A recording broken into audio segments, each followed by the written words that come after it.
Kirk and I were friends. Best friends and the only friends the two of us had. We had no other friends at school. In our neighborhood, we were the only two of similar age. Kirk was 1 year older than me. And twice as big. Okay, kidding, exaggerating. He was 6 inches taller than me and much, much stronger. All the other kids in the neighborhood were babies and toddlers. Or those who were already parents of those babies and toddlers. There was also a bunch of older folk from 40 and up. Like our parents, grandparents, and others. Ah. There was Liz, my sis, the same age as Kirk. And there was her BFF Ashley from the other side of the street. But hey, they're girls. Can you be friends with girls who recognize cars only by their color? No, you can't. So I was with Kirk and Liz was with Ashley. Liz was beautiful. There's a saying that Slavic girls are beautiful even without makeup. Liz was exactly like that. Because we were Slavic Belarusian. Liz had a boyfriend. For every season, she had a different one. The same as her fashion trends, for every season another trend and another basic color. Thankfully, it was never pink. Pink is too girly. The only good thing about her was that she was a kinda military-type tomboy and I could wear her hand-me-downs. Like tees, shorts, hoodies, and sweatpants. Liz and Ashley were babysitting babies all around our neighborhood. She earned some money. It was important because Dad couldn't find a job and Mom was the only one working in the family. Mom's dad and Mom, my grandparents, lived with us. Oh, and I had a baby brother named Dimitri who was still in elementary school. I shared a room with him. I think that his purpose in life was to be a pain in my ass. Kirk and I were restoring vintage campers, partly as a hobby and as a way to make money. You won't believe how much some folks are ready to pay for old-looking yet perfectly working things. My granny loaned us the funds for our first project. Later we had our own money. As I'd mentioned before, Kirk was big. Like Lurch big. Some kids at school teased him about it. He had no girlfriend though he was already 17 and a junior in high school. I was 16 and a sophomore and had no girlfriend because I was short and tiny. That meant that I didn't look like dating material for any girl. Those were my sister's words. Kirk's mom decided Kirk was too asocial and he needed some social skills. She said Kirk had to attend junior prom. It was now April and the prom was planned for June. Kirk's mom's friend owned a bridal shop. It's not only about bridal dresses. It's also about makeup, hairstyling, grooming, tuxedos, shirts, and flowers. They had even offered posture training courses. I guess Kirk needed to go there because the only formal thing he had was a hoodie without a slogan on it. All of his other things had slogans that were just on the verge to be tolerated in school. So he had an appointment and his mom asked me to come with them. I guess I hoped that maybe I would find something for myself. But I didn't need it because I didn't plan on going to junior prom. My reasoning was that I was a sophomore and I had no girlfriend. So we three got into Kirk's mom's Solara and drove over to the east side of town. It's near the port and downtown. It's not so posh like downtown itself, but it wasn't a dirty industrial port either. The salon was named Marcia's Bridal Shop. Because Kirk's mom's friend was Marcia. The receptionist was a cute blonde girl just a few years older than Kirk and I. She greeted us with a smile and confirmed that we had an appointment. She suggested that we have a seat, telling us that Marcia would be out to get us in a few minutes. Marcia turned out to be a pretty, black-haired woman who looked to be the same age as Kirk's mom. She ushered us into a measurement room in back. Kirk had to undress up to his boxers. It was the first time I saw Kirk blushing. Marcia measured Kirk in all possible ways and directions. "You are kinda a little crooked," Marcia said after all measurements were taken. I didn't know what to make of her comment. Unless she meant that Kirk did not stand straight, but that was something that most of us teenagers did these days. She had a man employee come in who took Kirk to another room to adjust the tucks and other clothing to Kirk's body and make him look presentable. After Kirk and the man left, Marcia turned to me. "You are Kirk's friend?" "Yeah," I replied. She looked me up and down. I thought she was about to measure me. "I don't need a tux," I tried to preempt her. I did not need to have her poking and prodding me like she had Kirk. She looked me up and down again. "It wouldn't suit you anyway," she said, and I sighed with relief. "Have you already got what you are wearing to the prom?" Marcia asked then. "Why?" "No," I replied. "Why would I need it?" "You said that you were Kirk's girlfriend, so I assumed." Marcia reasoned. "What?" Her statement was so outlandish that I just did not know how to respond. This was going a very wrong direction. I turned to Kirk's mom and I could see some gear literally working in her head. "Dee, please," she said to me. Dee is kinda my nickname because my name is Dennis, but I prefer Dee because others pronounced my name Denise and I don't like it. What? My brain seemed to be stuck. "You are his best and only friend. Just pretend that you are his girlfriend for him to learn manners," Kirk's mom asked. What? No. If this got known at school, whatever reputation I hoped to have would be ruined forever. Dee, please. She did not appear to want to let this go. "Do you like Diane?" Marcia asked as she rejoined the conversation. I now had both of them very focused upon me. "Do you like Denise?" Kirk's mom replied. "Strange name," Marcia said, "unusual." "Belarusian," Kirk's mom explained. "Ah. Another Slavic girl. I see you are pretty even in those rags," Marcia kinda complimented me. Though I didn't feel like that because I wasn't a girl and then Liz had paid a fortune for those rags half a year ago. My voice had changed from kid soprano into male soprano and I was mistaken for a girl relatively often lately. "Undress please," Marsh asked. No. I couldn't. I had Liz's panties on. Plain white cotton, but they were girls' panties anyway. "If you are shy, undress behind the screen," she motioned her head to the unfolded screen in the corner of the room. "I don't need you nude, just to your underwear." I thought about trying to escape out the front of the salon, but Kirk's mom was literally begging me with her eyes to help. So I gave in. I went behind the screen and undressed down to my panties. I tucked my thingy down and back.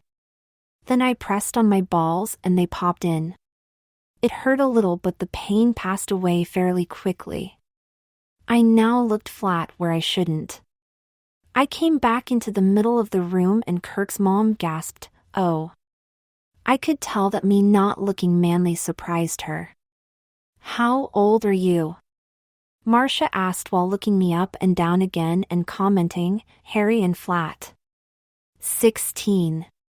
I knew that she was talking about my hairy legs. It was about the only thing about me that was hairy. I was still waiting for hair to start growing on the rest of my body. "Not a junior yet?" "Sophomore," I replied. "I see," Marcia said, handing me a robe. "Put this on and we'll be over with you in no time."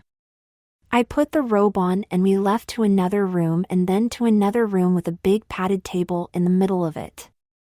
Marcia took the robe from me and I was laid down on the table on my belly. She smeared some goo over my legs. Then she pressed stripes of some material over smeared parts. It may hurt a little, Marcia warned and tore with sudden movement the first stripe away. It wasn't a little. I squeaked in pain. Then again and again. The pain of having the hair on my legs being ripped out wholesale was sharp and quick, but the sting it left behind lasted a lot longer. First time? Marcia inquired. Her tone was sympathetic, but not apologetic. I could tell that she was not being mean in doing this, it was just a task that needed to be done. But did it need to be done to me? Yes, Kirk's mom said. I'm glad that she was speaking for me, because I don't know how I would have explained that it was something that I would never have planned on doing. I see, Marcia said and cleaned the back of my legs with a wet warm cloth. Then she ordered me to lie on my back. Flat-chested girls pay special attention to their bikini area. It's their strong point. What do you think? Marcia asked. My head is my strong point, I replied. I had a good idea by this time what she meant and I wanted her to stay away from my privates as much as possible. For many reasons. Marcia chuckled. She again smeared my legs and up near my groin, after wedging my panties around my groin.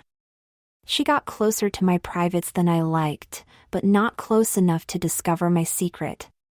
Again, stripes of material and tearing it off. Keep her head still, Marcia asked Kirk's mom after a while. Kirk's mom sat at the table and held my head tight in her hands. I felt something smeared on my chest and gritted my teeth expecting another sharp pain. Some cold thing was pressed against my chest instead. Then Marcia proceeded to tear off the remaining stripes from my legs. It appeared that the tearing was over and I was cleaned with a warm wet cloth again. You may stand up and put the robe on, Marcia said. I stood up and felt a weight on my chest. I looked down and there were boobs on my chest. Not like big boobs but kinda tiny boobies. Like a girl. Almost the same as my sister's. What's this? I inquired, indicating them with my finger. They are called breasts, Marcia replied with a chuckle. It wasn't funny. What I will do now? Don't they fall away? I asked, hoping they fall off when I got home. Nah. It's a high-grade prosthetic breathing glue and it holds 3 to 5 months. Oh my. I gasped.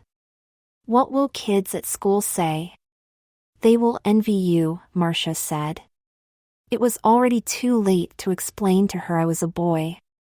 Who will envy the boy with boobies? Let's see what dress I've planned for you, Marcia offered, or maybe you have some preferences. I hope that it's gorgeous after all that torture. That's the spirit, Kirk's mom said. The dress was a cherry color. Sleeveless. The skirt part had a few layers and it looked like I had hips and a narrow waist. And the skirt was well above my knees. Isn't it too short? I asked. You are petite and with a long dress, you would look even shorter. So no, its length is perfect for you, Marcia explained. That was the prom dress. Another dress was for every day. Kind of Kirk's everyday practice to be around the girl me. So the dress was a skater dress. If you don't know, the skater dress is shamelessly short. This one was in maroon. Then there was a denim skirt and a black tee. I don't have money to pay for this, I complained. I didn't know the price, but a salon, 2 dresses, a skirt, tee, underwear, shoes, and boobies had to cost a fortune. Don't worry, Kirk's mom said, I will pay for everything. Oh. You can take them to your house and I will come to you and change for Kirk to practice. I mused. No, Kirk's mom explained. Everything is yours now. Then I changed back into the prom dress and Kirk came back at last in his new tux. When he came in, my brain kinda locked up again.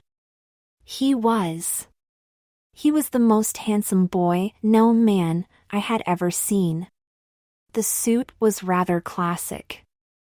Not like nowadays where narrow something shortened pants and coat that looked like it was too small. No. It was like my dad in old photos of his and Mom's wedding. And he looked good. Not like a lurch.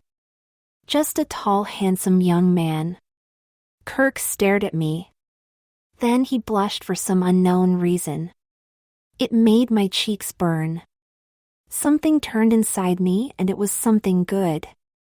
You are gorgeous, Kirk said. It's just a dress, I said. You are handsome. It's just a tux, Kirk replied. Do you dance? Marcia asked Kirk. No. And you? She turned to me. A little, I said. Grandfather had taught me to dance the waltz a couple of years ago when he was still walking. Now his knee and hip joints were worn out and his body rejected artificial joints. He was in a wheelchair now. A little what? Marcia asked. Waltz. Let's see, she turned the CD player on and some waltz music was playing. May I? The man who adjusted Kirk's tux was in front of me offering his hand. I felt funny but I took his hand in mine and my other hand on his shoulder. The same as my grandfather had taught me. The man was a good dancer. Almost as good as my grandfather. The music stopped and the man bowed a little to me while I curtsied in response. Your turn, the man said to Kirk. He adjusted Kirk's hand on my waist and was counting 1, 2, 3 while showing Kirk how to dance. Kirk was stiff. He had never done such a thing before. I see progress already, the man said.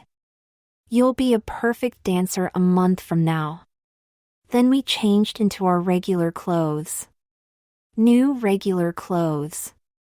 I into a skirt with a tee and Kirk changed into jeans and a flannel button-down shirt.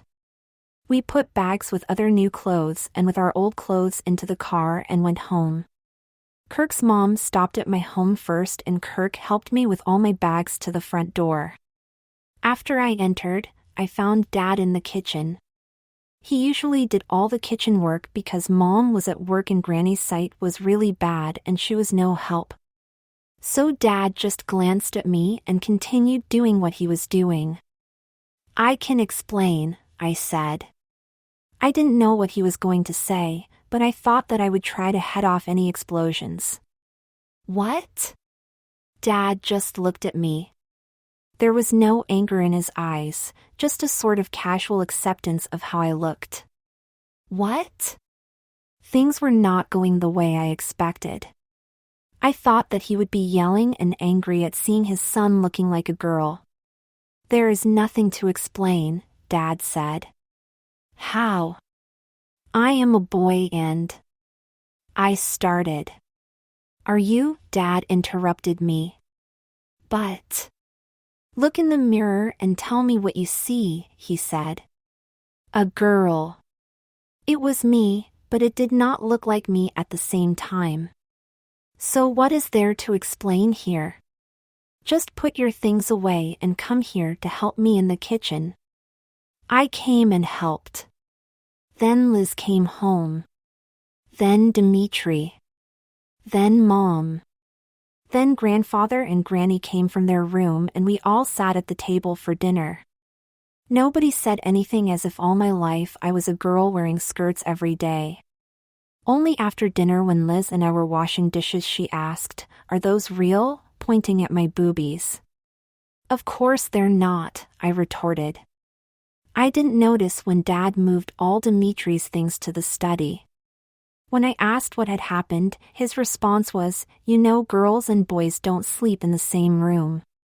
The next morning when I went downstairs to the kitchen for breakfast, Dad looked at me disapprovingly and shook his head. Go to your room and change. No daughter of me will get out without a bra. I had heard him use the same tone with Liz. Kids will laugh, I said. Why would they? 'Cause I'm a boy. I thought that it was an obvious reason. Are you? I sighed and returned to my room to put a bra on. Then, after a while, I sighed and changed from jeans to my new denim skirt. Much better, Dad complimented me when I came to the kitchen. At school, nobody noticed. Or rather, nobody laughed and pointed their fingers at me. Only my homeroom teacher, Mr. Clark, glanced at me and sighed, "Denise? Long overdue." Wait. What? I thought that everyone knew I was a boy, but everyone seemed to think that I was a girl who had just been acting like a boy. What was going on?